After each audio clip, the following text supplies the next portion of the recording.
ఆడు తల్లి అట్నా నేను వెంటనే బయలుదేరొస్తుండా. రే సత్తిరెడ్డి, అచ్చిరెడ్డి, ఒరేయ్ బుచ్చిరెడ్డి. ఏమైనాదక్క? ఈ కడప రెడ్డమ్మ కళ్ళు గప్పే ఆ నా బిడ్డ బ్యాంకాంగ్ పోయినాడంట. కత్తితో తిత్తి తీసి ఆన్నే బీచ్ లో పూడ్చి పెడతా. ఓ 20 తెల్ల సుమోలు, ఓ 20 నల్ల సఫారీలు తేండి. బ్యాంకాక్ అక్క? అవునరా. అక్కడికి మన సుమోలు సఫారీలు వెళ్ళవక్క. ఏమి డీజిల్ లేదా? రోడ్లే లేవు. మరి ఆడట వెళ్ళాడు. విమానంలో ఉంటాడక్క, మనం కూడా అట్నే పోదాం. అయితే ఓ 50 విమానాలు వేసుకెళ్దాం. కడప కర్నూలు డిస్ట్రిక్ట్ అక్కడ పెట్టిన 50 విమానాలు రావక్క. ఏ బిల్డప్ లేకుండా పోతే మనం ఫ్యాక్టరీస్ లో ఎట్టా అవుతాం రా.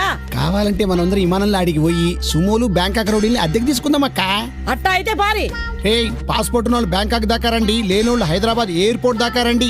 అక్క నేను విమానం ఎక్కుతాం, అది చూసి మీరంతా కింద నుంచి టాటా చెప్తారు గానీ. నాకు కూడా పాస్పోర్ట్ ఉన్నదన్నా. అయితే నువ్వు కూడా రా. పారా.